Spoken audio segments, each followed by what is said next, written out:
Hi. Hi. Hi. Hi. Hi. Hi. Hi. Hi. Hi. Here we are. Here we are. That's really all we're getting at. Just click like.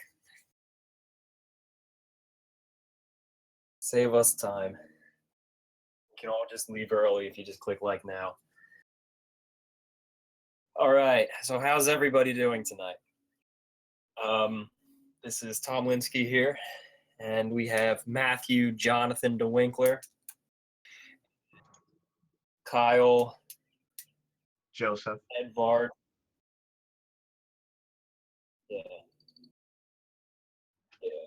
It is actually kind of weird. Kyle Joseph Hudak. My middle name is actually Danger. So, but how do you know? How do you know? And what is it? All right, close enough.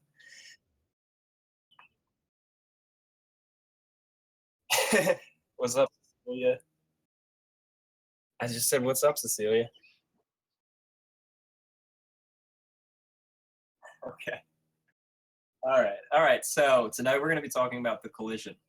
The collision with the iceberg specifically. None of the other collisions. Yeah. Not that there were any. Oh darn, I've been muted the whole time. Are you serious? I've been muted the whole time. Are you serious? Yes, I've muted myself the whole time. So I just had a full conversation with you. Yes. And about your Aunt Cecilia and our middle name. And nobody got it. No one Great. got it. You should be able to hear Kyle, but you can't hear me. Wow. That's funny. At least you caught it now and not like at the end. Yeah, I just looked up and saw the mute symbol on my screen, like, oh, that's what that is. Okay. And yes, All Tom's middle name is not Danger. That's why we started talking about his middle name's Cecilia. No, it's not. Yes, it is. No, it's not. All right, go ahead. It's Okay. Joseph. Yeah, I've been muting myself a lot because I've been sick lately, so that's why the mute button is front and foremost, and I'm gonna mute it now because I'm about to cough. We still get to hear the cough though. We're still subject. Matt, when you're finished dying, why don't you explain what the slideshow is that we're watching?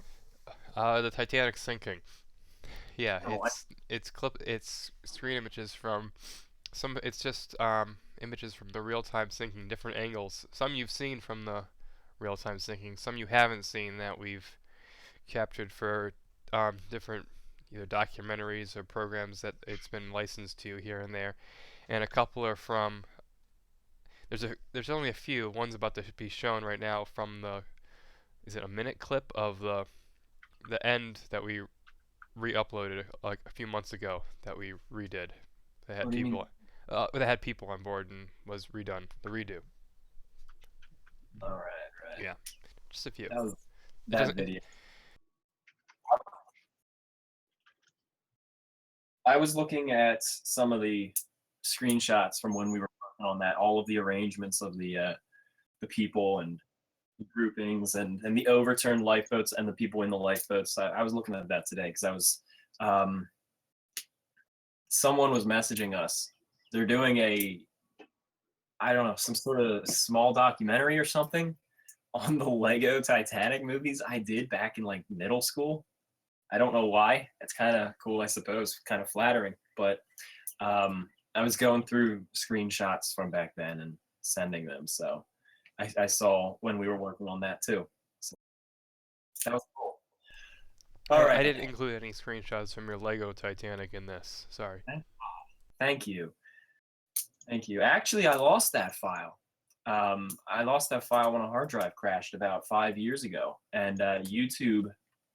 Someone flagged the video as offensive, and YouTube just took it down without question. So I didn't have it for a while, but someone re-uploaded it on YouTube, and I got to. Well, I didn't watch it again. I don't want to watch it, but I saved it. Um, anyway, we're we're trying to take a few minutes to let everyone get here and tune in before we really dive into the subject matter. So if you're wondering why we're just rambling on about nonsense and not talking about the collision just yet, we like to give about 5 or so minutes just to let people tune in. We see the numbers build up, and we know that people are still coming in. So once we get up to about our average, which it looks like we're just about there, we're going to jump right in. Okay, so we're going to be talking about collision. Now, this is April 13th. It's not the anniversary of the collision. The collision happened tomorrow night. But tomorrow night, we're going to be doing the sinking, the real-time sinking live stream.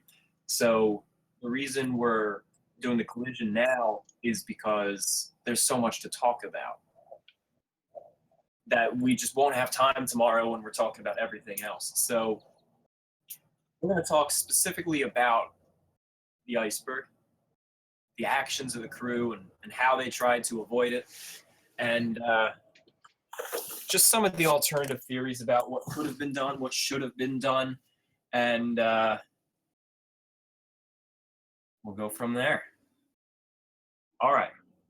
So I am actually really enjoying these screenshots that we're looking at. Some of them are quite frightening. Yeah.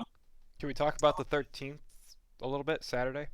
Let's talk about the 13th before I don't we know. jump. I don't know. Not much happened in the way of Titanic. It was just another normal day, but she still received some ice warnings, etc. She traveled almost at 21 knots. I think it was like 20.9 about. But yeah, I think that's it was an uneventful, sunny day with some clouds. Titanic had a normal trip. Really, it was going to be a normal voyage, really, except for the ice. Okay. I just saw someone post in the comments that the captain was drunk. And I don't know if that's a serious statement or not. But this is going to be one of the things we're going to talk about. Just touch on it because it's not worth much time. But I do want to tackle some of the rumors, even the most outlandish ones, as well. So, April 13th was uneventful, Matt, as you said. And then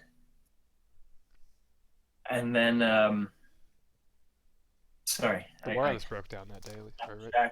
Yes, the wireless machine broke down, and that was tonight. The wireless machine breaks down tonight, and we talked about that yesterday. So we won't talk too much about that. But the telegraph was disabled overnight tonight, and if you want to hear more about that, listen to our podcast last night, which was the miracles of Titanic. So, all right, we're gonna jump ahead to tomorrow, April 14th. Titanic speeding along just about the same speed. What, 21 knots? Was it doing 21 knots? 21 to 22, about 22 at that point. Okay. All right. And it's still not going full speed. It's steaming along. The night is clear. Perfectly clear, actually. Beautifully clear. There's every condition of the night favorable for them. The stars are shining beautifully. Well, there's no moon, which would be ideal if they had a full moon for the sake of light. But other than that, every condition is favorable for them. There's no wind. There's nothing. But here's the problem. The weather is so good that it's actually bad. It's bad for those on the Titanic. It's bad for the crew. Had there been a moon, they would have been able to see more. They would have had the light of the moon. Had there been wind, they might have seen the froth or the foam at the base of an iceberg. However, overall, the weather was good. Of course, it was getting cold. We posted a video today from Titanic Channel, which is a website that we're partnered with, which uploads daily documentaries about the Titanic. It's an interview with a host, they call them, but they're historians, and they sit down. And it's about 5 to 10 minutes each episode, and they cover all these different topics. And today we uploaded one of their segments in partnership with them about what's known as the Mirage Theory. And the Mirage Theory says that there's a false horizon ahead of the Titanic. And this is a relatively new theory that came up. I want to say maybe 10 years ago. Actually, I would say it came out more around the anniversary, so a little more than 5 years ago.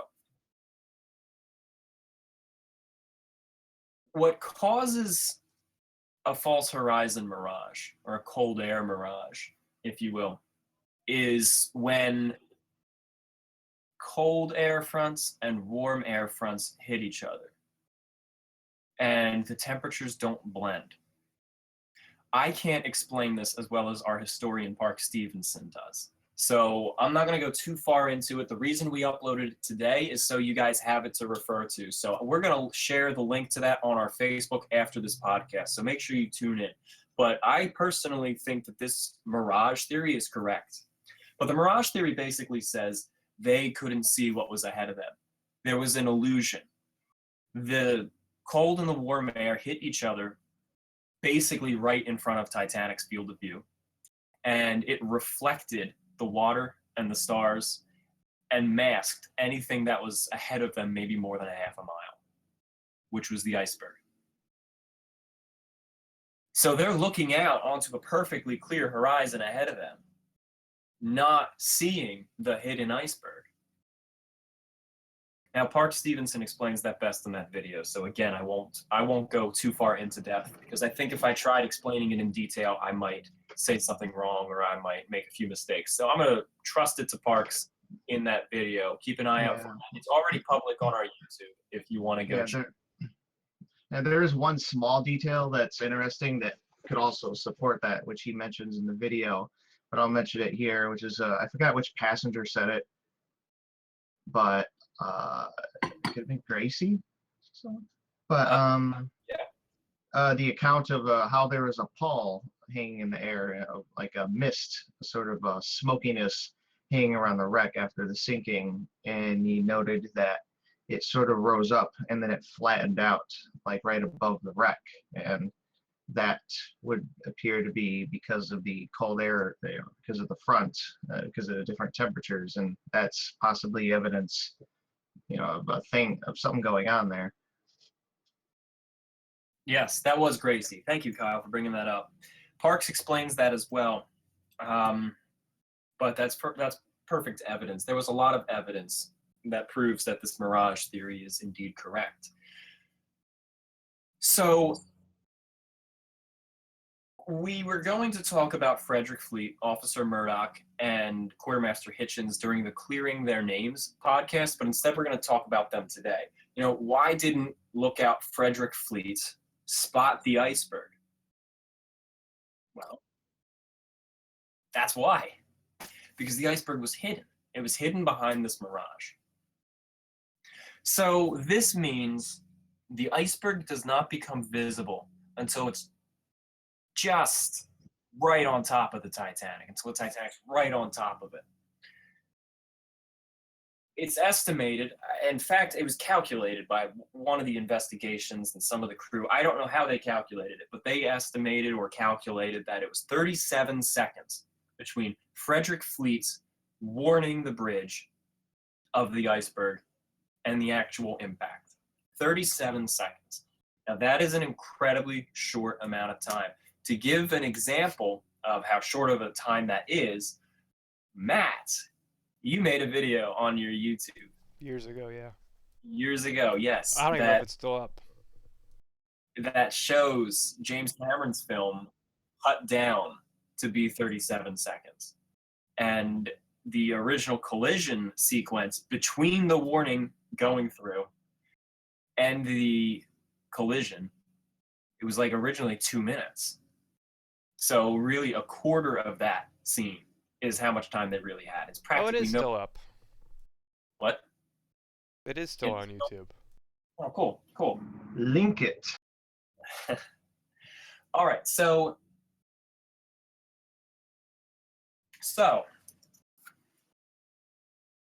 That said,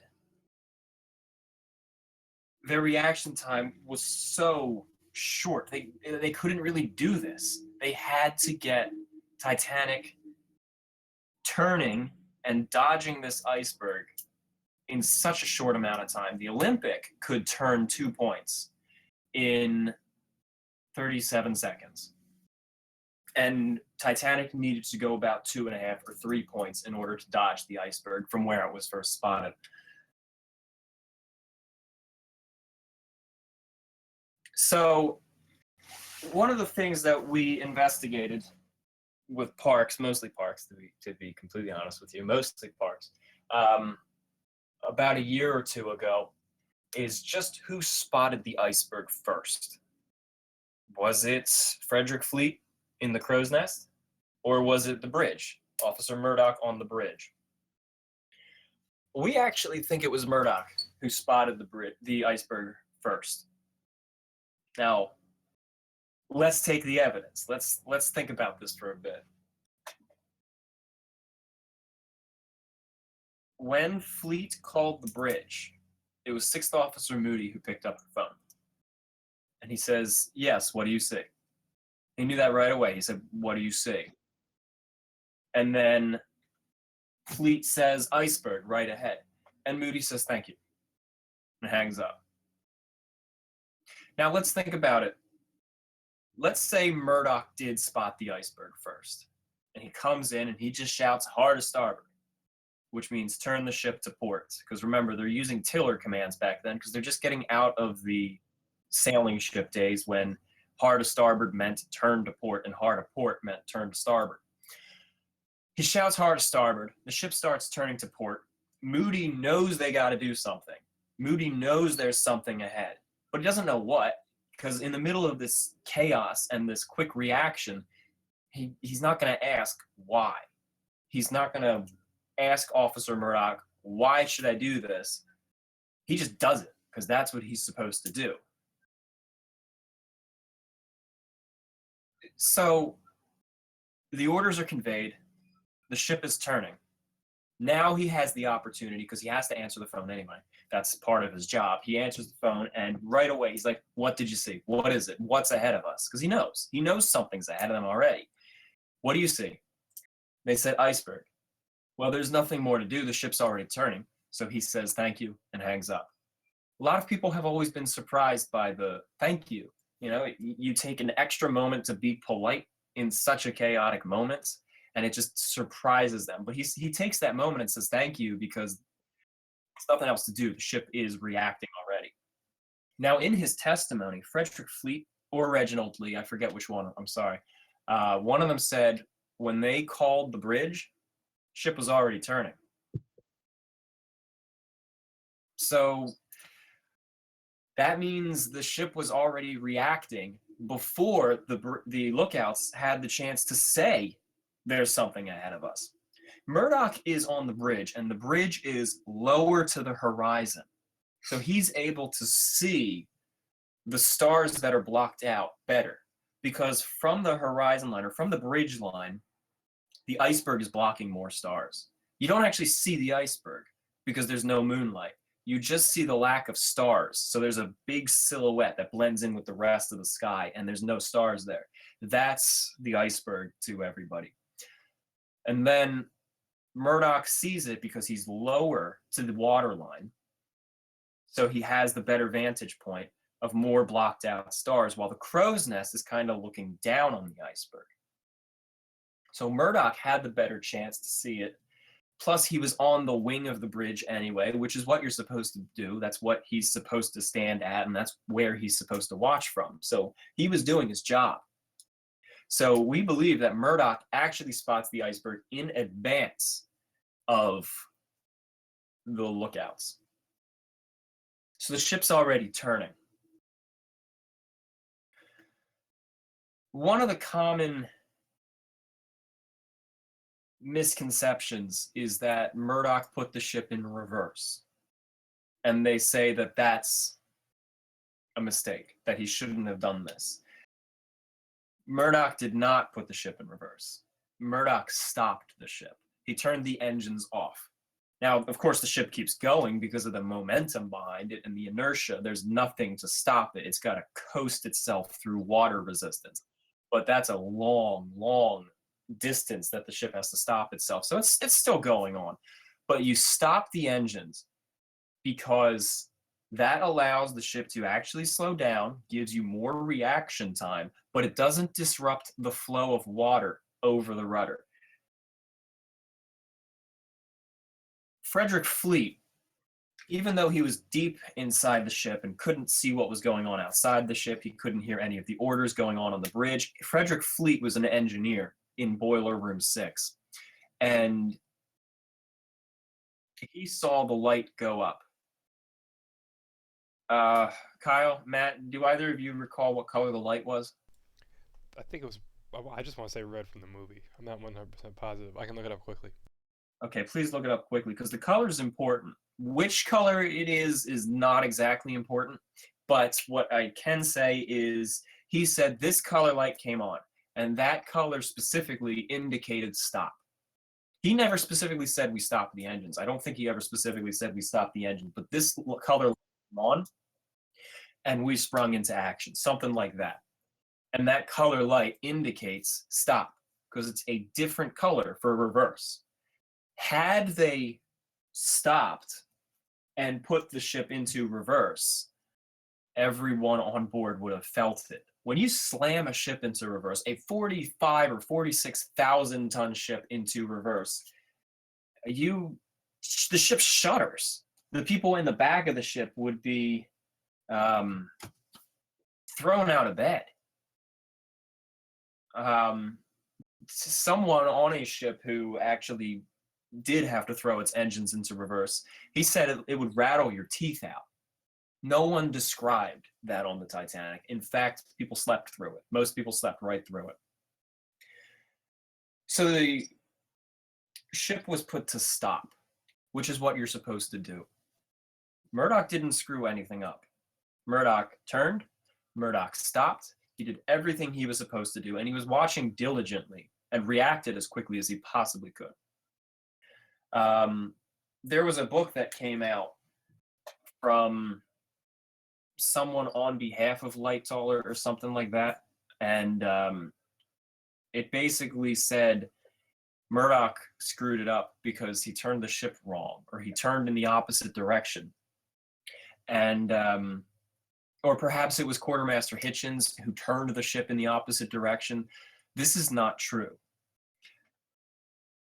Their mistake is a very simple mistake. It comes from the fact that you shout hard to starboard to turn the ship to port.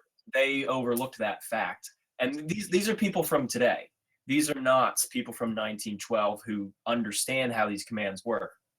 They said that, well, Murdoch shouted hard to starboard, so he must have turned the ship into the iceberg. That's wrong. I remember reading about that a lot on the news back in like 2012 or 2013. And that was just ridiculous because they made this big claim without even understanding how the orders worked. So they thought Murdoch ordered hard to starboard, and that sank it, when in fact hard to starboard is the correct order. Matt, did you get a chance to find the color light? I can't find it on Parks' site. That's what I'm looking at right now. But I'm still pretty positive it's red. Okay. I'm not an expert of the boiler rooms though. But I mean, that must be. I've never heard. I mean, I think that if it was a different color, we would remember it better. I remember it was. I think I want to say red. There's red and white, but I mean, if they had said it was a purple light or something, oh yeah, I don't. Yeah. We question that, but yeah, it must have been red. Yeah. We did a video on the collision about a year ago. We shot it in England at the White Swan Hotel, and Clark Stevenson, he Skypes in and talks a little bit about this, and he specifically says the color. So if you really want the details, and if you want to hear a better elaboration, watch that video, and it's on our YouTube page. It's called "The Events of the Collision." One of the most common things that I hear, which I'm sorry to say, but it kind of irritates me, and it's that people like to say that Murdoch should have steered the ship straight into the iceberg. Don't try turning, just steer the ship straight into the iceberg, because then the watertight doors could close and the ship would be badly damaged, but it wouldn't sink because it's watertight. That's what a lot of people like to say, and it's the common theory. And unfortunately, like, I understand it, it works on paper. Um, and it's people trying to make an effort to solve a problem that cost the lives of 1,500, because people still have a hard time accepting the fact that there was no solution. They still want there to have been something that could have changed history. So even if we could come up with something now, a theory or a different way to steer the ship, in their mind it makes it a little easier to accept that we could have had control and instead it was a mistake.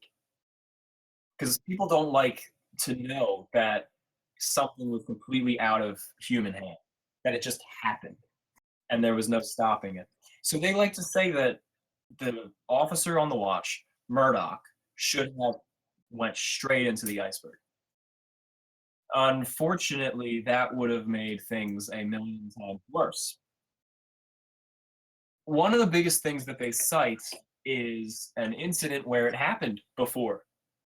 It was the USS Arizona, I think. Not the one at Pearl Harbor. Before I say any more, Kyle, would you be able to look this up, please? Because I feel like it might not have been the Arizona. Definitely not Pearl Harbor, Arizona, but an earlier ship. It was a ship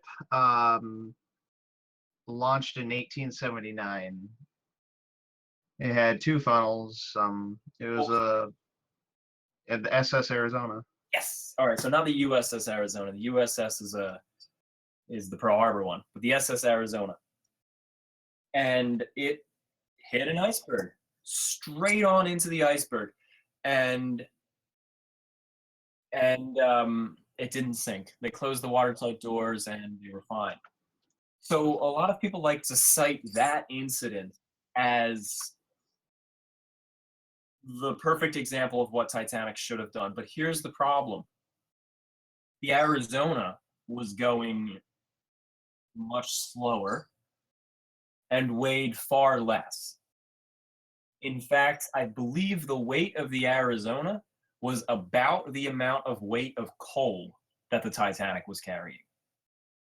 That's how different the numbers were. So when a ship's going slow and weighs that little and bangs into an iceberg, it'll do some damage, certainly, but it's survivable. But the Titanic is the largest moving object on Earth, and it's going 22 knots, not top speed, certainly, but an incredibly high speed. There is so much momentum behind this ship. And then it hits a mountain of ice, which is virtually immovable.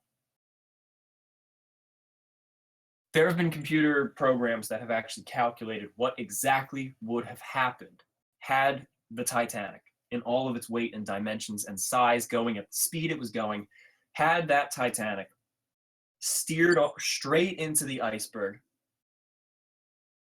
what would have happened?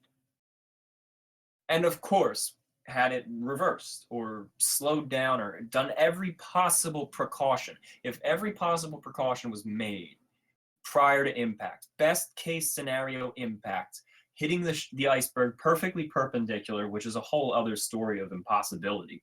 But had they done that, Titanic would have hit. Titanic, the entire bow, probably up to the well deck, would have smashed in, which is a huge chunk of the crew, by the way, would have smashed in the bow, The entire rest of the ship would have kept going. The keel would have broken in several places. The superstructure would have failed. The hull would have shattered and buckled all throughout. The ship possibly could have broken apart, and it would have sank in about 15 minutes.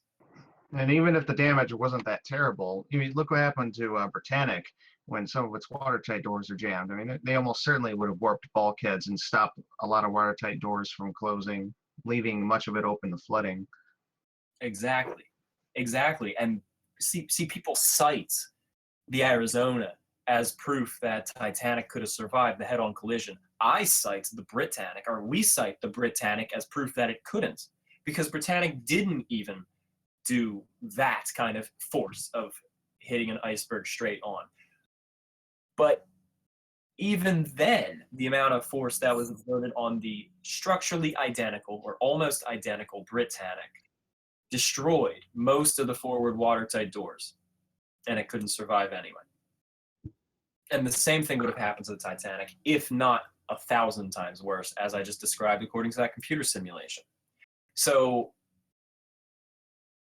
that's just the technical side of hitting the iceberg head on. The logical side of hitting the iceberg head on. No officer of any ship is going to be at the helm of his boat, sit there, see a dangerous object rapidly moving towards you, and say, hold my beer, we're going to ram this thing. No one's going to do that. Now everyone's gonna think Murdoch was drunk. I'll get to that. No one would do that. You gotta dodge the ship. You have to try to save the ship at all costs. Now, that's the head-on collision is not at all practical in any sense of the word. So it doesn't hold up in the least. Let's go on to some of the lesser grounded rumors, such as drunkenness or things like this. Some people like to say that the captain was drunk at the time. More than half of the time, they're saying this just as a complete fabrication. Like, clearly, if he crashes, the captain must have been drunk. Some people skim a little bit on the surface and do slight research, and they see that the captain was at a dinner party with first class that evening, and they're like, oh, well, he must have been drinking there, clearly. A few things that I got a problem with that. The problem with that entire idea in the first place, oh, he was drunk, because he wasn't even on the bridge. He was like asleep or something. What would his being drunk do? You ruined my argument. I was going to build up to that, Kyle. I'm going to build right on up to that. But yeah, as you said, the captain wasn't steering the ship.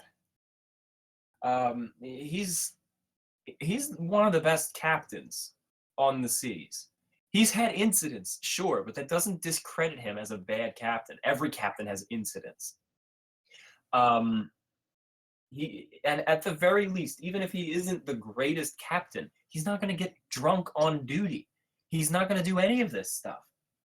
He would probably sit down, be very social. I don't know if the captain must abstain 100% from alcohol or if he's allowed to have one drink within reason. I don't know. I don't know the rules of this. But he certainly would have been within reasonable limits. Then he walks up to the bridge and he gives the proper orders. No one disagreed with the orders. Everyone says the orders were fine. Basically said, continue as usual because the weather is great. If the weather starts to change a little bit, let me know. I'll be in my cabin. Those were obviously not his words, but that's basically translated into 2017. So no matter what his condition was, he wasn't steering the ship. Murdoch, the officer on the watch, wasn't steering the ship either, nor was he drinking. Quartermaster Hitchens wasn't drinking. No one was drinking. The only guy who got drunk that night of the crew that we're aware of is the baker, and he started drinking long after the collision. So And that's exaggerated still. it is still exaggerated. And you were drinking wine as well. What? And you were drinking wine. I was? Yes, you are. You're always drinking wine. I'm not always drinking wine, thank you. Yes, you are. I bet you're sitting there right now in your vest drinking wine. No, actually, I just got back from the gym and I'm sitting here in my bathing suit. Wishing I didn't need that image. What? I'm wearing a shirt. Leave me alone. So,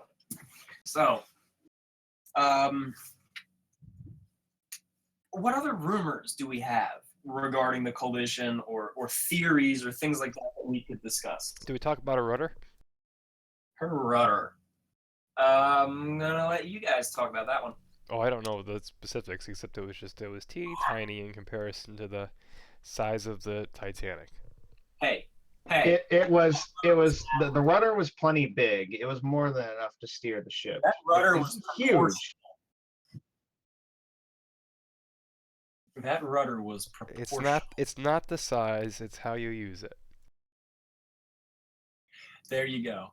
Thank you. The rudder had like no effect. I mean, all right. I don't mean it. You mean it didn't work? Stop it. You are twisting my words. The rudder wasn't the problem. Leave it at that, because I can't elaborate. Kyle, maybe you can since you built it. It's a very big rudder. Very big rudder. It's a very big rudder. I mean, oh gosh, not an expert on. Yeah, the rudder. ships were perfectly capable. We talked the other day about Olympic being able to turn, turn quickly enough to suddenly find an enemy submarine. Sorry, I sniffed, and ram her down. Yeah. In a moment's notice, she's like, "Okay, there's a U-boat 5 points off the port bow. Turn, quick, do it!" And they did it, and they got her and cut her down. So it just, the iceberg was just not seen soon enough. That's the problem. Not that the rudder was too small without enough maneuverability. Exactly. Rest in peace, Bill Paxton. Because he said it, because he had that line in the movie that was it him that said the rudder was too small? Was it his character? Yes, it was. That's why. I think it was the movie. Prolonged the myth that the rudder was too small. I think so. It prolonged many Titanic myths, unfortunately. Yeah, I mean it's a great movie. We love it. Right. Yes. But that is true. It did continue many of the myths. One of the possibilities that has been basically revisited lately, again by Park Stevenson, the historian gone rogue, is that Titanic didn't hit the iceberg at a glancing blow. Instead, he thinks it grounded up onto it, more or less. And I'm not talking about, like, if you've ever read the book Futility by Morgan Robertson, where it literally just hits it and beaches itself and rolls off. It's not like that. It's more like there's just a ledge that is about as deep as Titanic's draft, and it just punctures a hole right up the bottom. There's evidence for this. I just can't remember it. Well, for one, the crew who survived at the time mostly said we grounded. They didn't really say it was a glancing blow. They all really said we grounded up onto something underwater next to it. It had a lot. It had a lot to do with the nature of how they described the impact itself. Exactly. I think he referenced the. I don't know what year it was. I think it was the 1992 impact grounding event of the Queen Elizabeth II, when she was grounded on the rocks somewhere when she was sailing, and the passengers and crew on that ship, they weren't thrown out of bed, they weren't thrown down, they didn't fall or anything. It was almost the same kind of grounding, rumbling sound that occurred on Titanic, and it was so insignificant to the passengers that they just wanted to basically get back to. They wanted the like casino open again. That's all it was. But the ship had to be towed back to port and everything. But it was almost the exact same type of incident as Titanic, and he used that evidence to relate to Titanic. Now, you mentioned the passengers on the Queen Elizabeth. I was Q2, yeah. Thank you. That's a good segue, because the passengers also on the Titanic also described it like they were grounding on something. They were running over something. Like the ship ran over 1,000 marbles. Right. It hit only on the side. It would have pushed the ship ever so slightly to the side. It didn't. Instead, it just felt like it was running over something. In one of the boiler rooms, I think boiler room 5, boiler room 4, I think 4. When the water started coming into that, it came in from under the stokehold plates. It didn't really spill over the top. It eventually spilled over the top, but it was coming in from the bottom. Well, if that's watertight, how is it coming in unless it's damaged?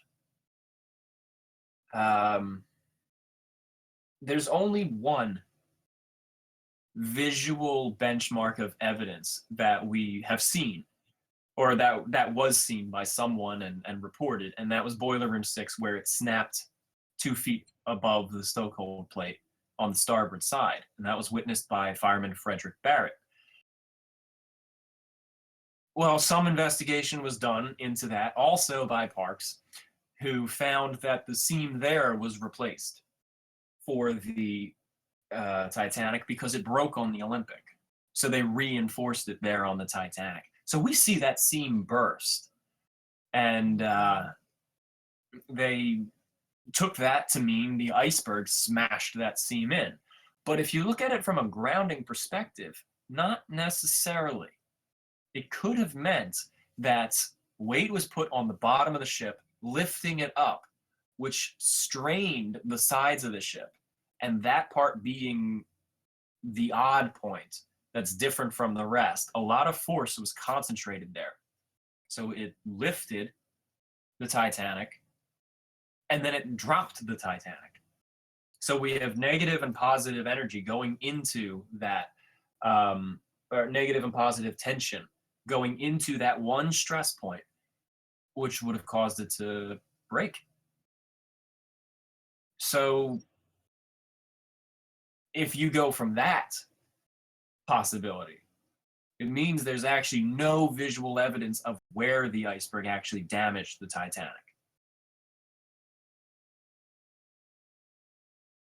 So that might not have been from the iceberg at all. That break right there could have been exclusively from the tension of Titanic's weight being temporarily placed onto a ledge of ice and then dropped again. And then in the turning and the moving, it would have fallen off of the ledge or broken the ledge or something that ultimately stopped the tearing from reaching farther back along the Titanic. Now, I haven't looked into this theory fully. We haven't discussed how it's going to affect the game.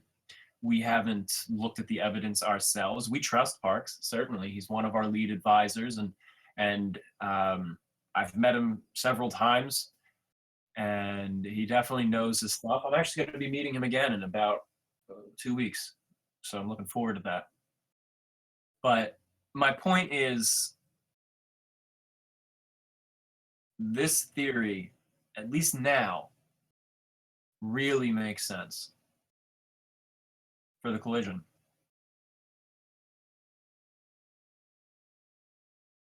That's cool. That's cool. So isn't it kind of funny that now we're going back to what was originally claimed by the surviving crew of the Titanic, what was originally said probably happened by the investigators, it seems like the further we look at the evidence, the further our team and our historians look at the evidence, the more we realize 1912 people were right. And a lot of the modern theories and reassessments and revisions to Titanic's story are wrong, which maybe it's a coincidence, maybe it's not, but it seems like the people who were there tend to know best. Yeah, certain accounts kind of are important to listen to.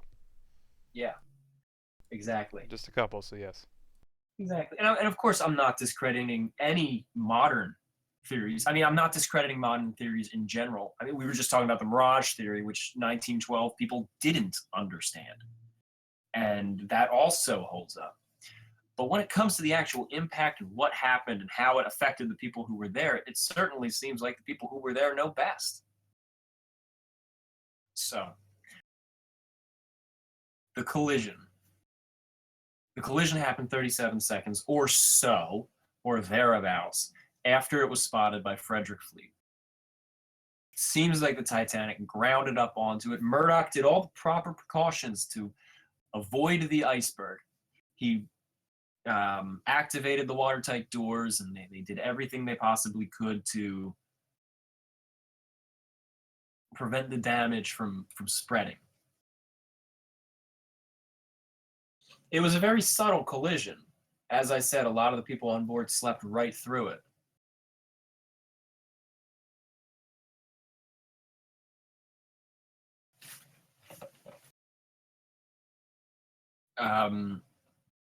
Captain Smith noticed something.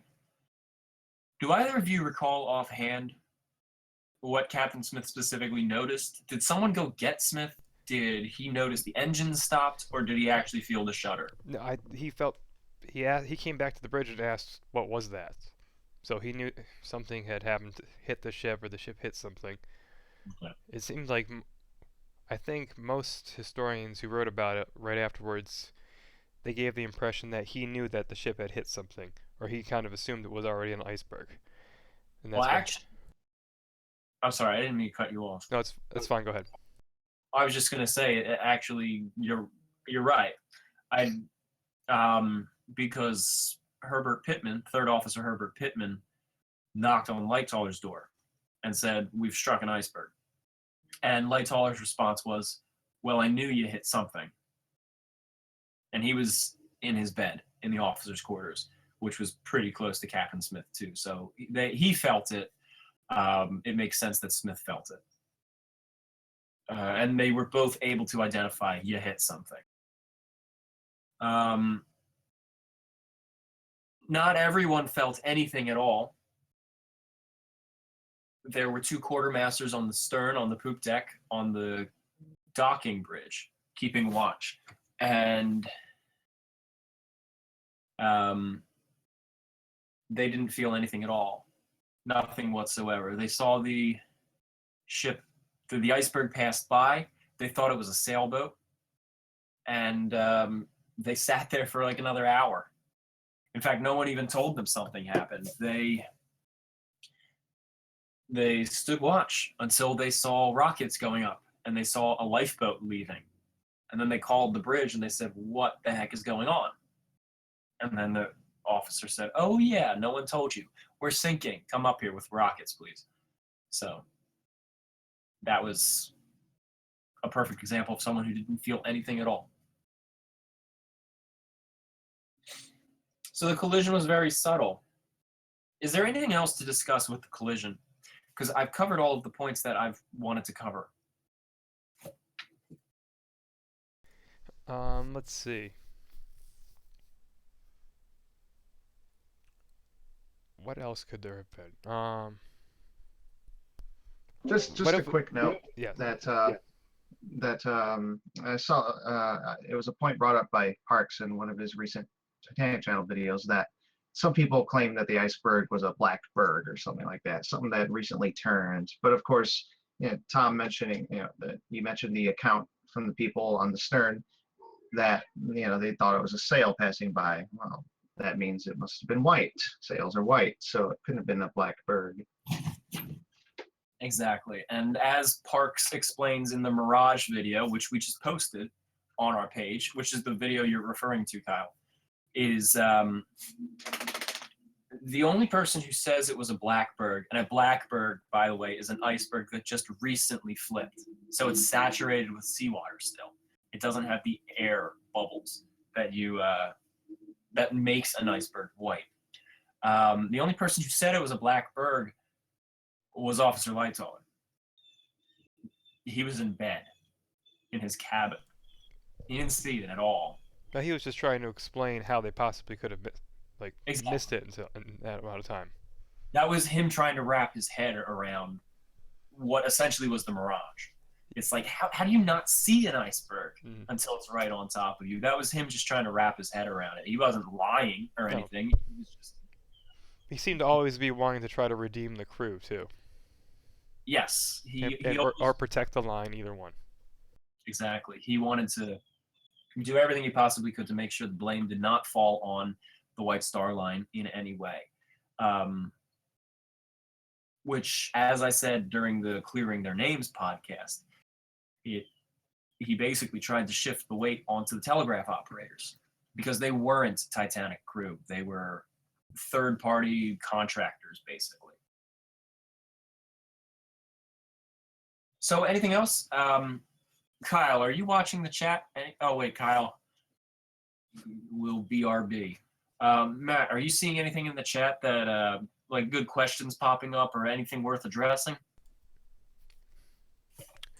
Honestly, let's see, not at the moment. There's no, the last 12 there's no questions. So if anyone has any questions about icebergs, like not what they're made of,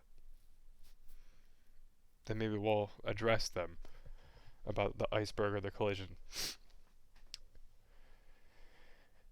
But no, right now what's being discussed is what day it is, or if propellers make a maneuverability difference. The fact that, well, that's one question. Having the propeller directly behind or right in front, forward of the rudder. That's not a question for me. Yeah. Is that it? Matt, would you be able to address that? Well, I think that has to go back to the reversing of the propellers theory, and how that did not actually occur. You know, when it was stated before that Murdoch had reversed the engines, reversing the propellers, it disrupted the steady flow of water against the rudder, causing the ship's momentum to or the ship's maneuverability to not be as efficient as it was beforehand. Or maybe this is maybe this is what they're saying, is that having that other propeller there caused it to not have as much speed if it was on. Maybe turning the engines off if you had that propeller going, because I know like stopping the engines, there wouldn't have been flow. I don't know anything about the engines really. Actually, Matt, if I could pause you. I think the statement that reversing the engines would have messed up the flow, basically making the statement that Murdoch did reverse the engines, according to those claims. Murdoch did reverse the engines, and it put that middle propeller into reverse, and now the water flow was all turbulent around the rudder. That's basically what it's relying on. But the biggest problem with that is that middle propeller can't reverse. No, it can't. So the best thing to do is stop the propellers, of course. It does disrupt the flow. It certainly disrupts the flow around it, but it doesn't disrupt the flow as much as the people who claim he did reverse the engines and it messed everything up. It doesn't disrupt the flow as much as they think it does, because that propeller can't go into reverse. It's a turbine propeller. So there's that.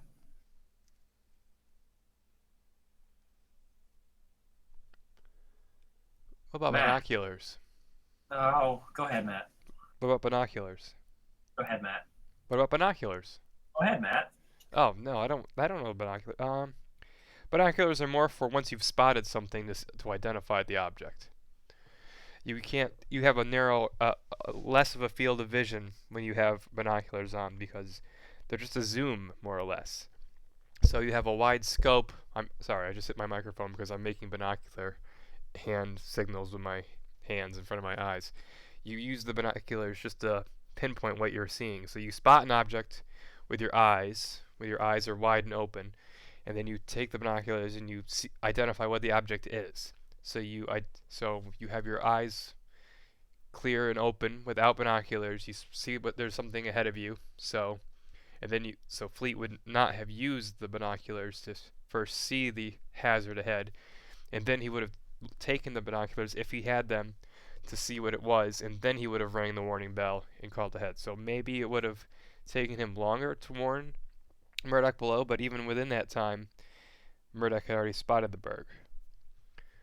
And I'm returning just to comment that, even if they did have binoculars, wouldn't the whole Mirage still mask the berg in the binoculars? Okay, be right back. Okay. Did Murdoch have binoculars? Yes, they had one pair of binoculars and they were kept on the bridge. Right. Okay. So yeah, if had the lookouts had binoculars, wouldn't have made any difference whatsoever.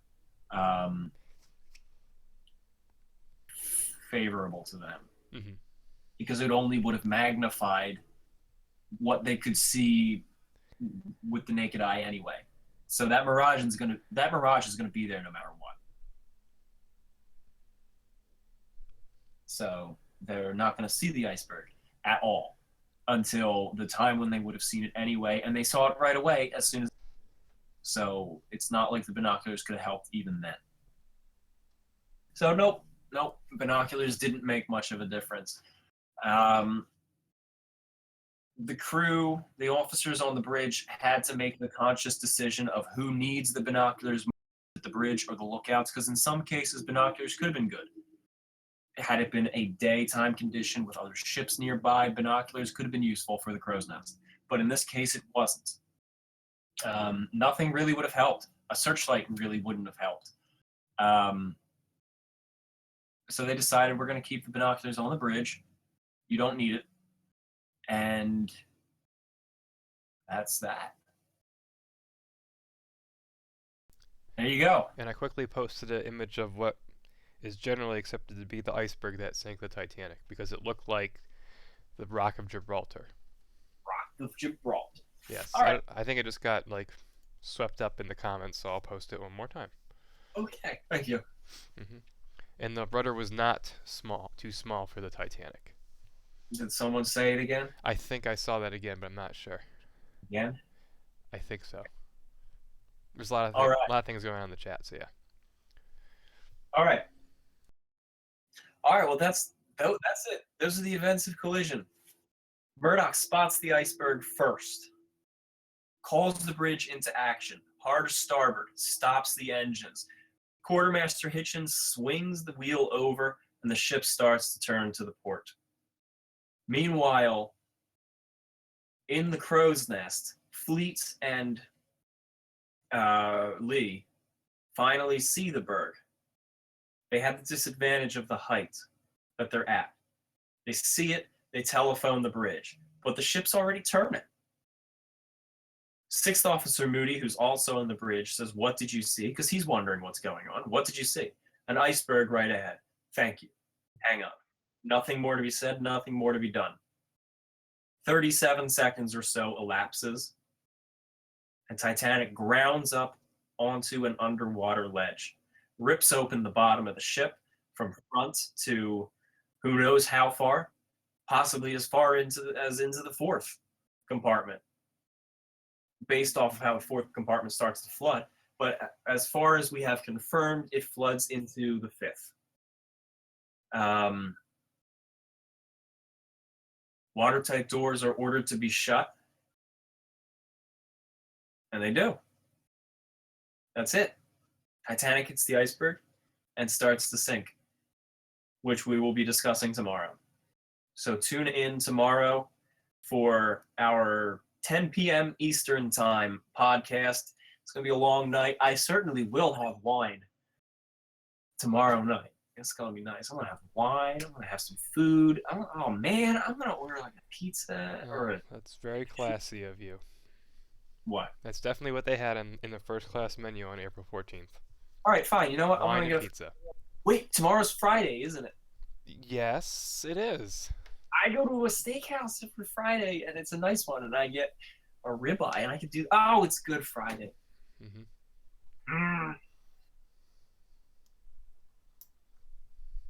Maybe I will get it anyway. All right, well, anyway, thank you, everyone, for tuning in. I made an announcement on our book face earlier about a contest that we're holding. So for all you cool cats out there who like to wear vintage clothes and dress up and do cosplay or anything like that, or if you're just vain like myself, put together your best Edwardian outfit. Take a photograph for us and submit it to us through Instagram, please, not through Facebook, through Instagram. Upload it to the Instagrams, tag it with hashtag TitanicHG, and tag the Tominator2, all one word, the Tominator2, and at Annelies van Overbeek. We're the two judges. So put together something nice, a nice outfit. This is for men and women, so it could be a dress or a suit or a uniform or whatever. Just something Titanic. Put it on the Instagrams, and we're going to judge. We're going to be judging April 19th, so post it prior to April 19th, meaning basically the deadline is the 18th. And the prize is 2 books. Titanic Style, which is the Fashion Aboard the Maiden Voyage book. It's a good book. And I like that book. I like that book too. It's been wonderful for the designs. And the other book is Lucille Limited, which is a book about Lady Duff Gordon's fashion company. So I'm putting effort into the fashion lately for Titanic and the characters, because our concept artists have been going like full steam ahead on designing the outfits and the characters, and of course our character artists are working too. So I've been emphasizing that. Matt and Kyle are still chipping away at the ship like the good lads that they are, and so yeah, that's one of the reasons why we focus so much on people and fashion and things like this on this Titanic week. So submit to that contest. We've already seen about half a dozen or more submissions. They look fantastic. So Instagram, please, because we've also gotten a few submissions through Facebook. And we'd really rather not have them come through Facebook because it puts them in multiple places and we got to organize it. So please, Instagram. When does it end again? What? When does it end again? The 18th? April 18th. 18th. And what are the hashtags, or what are your guys' name one more time for everybody? Hashtag Titanic HG. Yeah, that's it. By the way, stands for honor and glory. It does. It does. And then at... Not hungry and grumpy. What? Not hungry and grumpy. No. No. Definitely not. Definitely. Although I'm getting there. Yeah. And then I'm already there. I'm hungry. And grumpy. at the Tominator 2 and at Annelies van Overbeek. There you go. Very good. Thank you. That's it.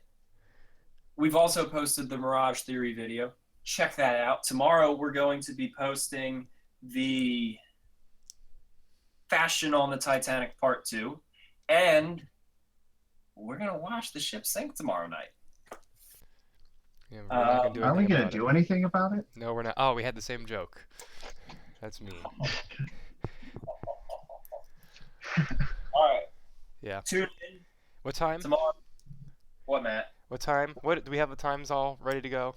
Who has the No. time? Who's keeping time? Gosh, we have to go through that again, don't we? We got to Yeah, figure we that got out. to do that again. But it starts at 10 p.m. We Okay. know, and We it's do? like collisions at like 10:06 or 10:08 or something like that. I don't know. I have so many. I have to get out my timeline from last year. Oh God, I gotta look at my books. I have so many different accounts to go through to figure out which is which. I See, hate that's this. the best thing. I'm gonna leave that to you. That's gonna be all you. Because once you get the video playing and started, I can just rely on the text prompts, and I'll remember what's going on and elaborate. So you Yeah, got this, Matt. because I You have. got. I don't know. I hope I'm right. Sometimes it says 9:02. Sometimes it says 10:38. I never know. Okay. You'll be fine. You Yeah. always do a good job. Yeah. Thanks. All right. Thank you, everybody. I can't see how many people we got tuned in because my browser crashed, Oh dear. Okay. but I'll live. All right. Well, everyone who's listening, we'll post. For 370. We will post something on our Facebook ahead of time, so don't you worry. We'll catch you all up when it's going to happen. 10 p.m. Eastern, which means for all of you people in Europe, just, not a convenient time at all. I'm sorry. We Drink didn't. lots of caffeine. Yeah, how dare the Titanic sink in inconvenient time? Yeah. But it's a weekend. It's a weekend, so you don't actually have an excuse. All right. So we'll see you then. I'm going to see if we can try to top last year's number. Probably not. But What was we had last year's number? 100 people tuned in at one point. How many? 1,500. Oh, really? Wow. Gosh. Well, that's because we were doing our podcast, and then someone, actually, I think it was Fox Philly, did a story on us during the podcast and said, "Yo, this is happening literally right now. Go check it out." Check And it then out. It went viral from there. Well, So it should do it again. All right. yes, we should. So one favor I have to ask everybody here: spread this. Let people know. Like butter. Sinking video at the very least. Let people know there's going to be a podcast tomorrow at 10. Really badger them, get them to come in and maybe learn a thing. Badger. All right, thank you, everything. Is there anything else you guys wanted to add, Matt or Kyle? Mushroom. No, I don't think so. Pizza. Stop it. Thank you, Stop. everybody. All right, We'll thank you. see everyone Thank hopefully you. tomorrow who can stay up for the memorial live stream for the 105th anniversary of the sinking of Titanic. All right. Good night. Good night, everybody. Good night, everyone. Thanks for joining us. Pa. Bye.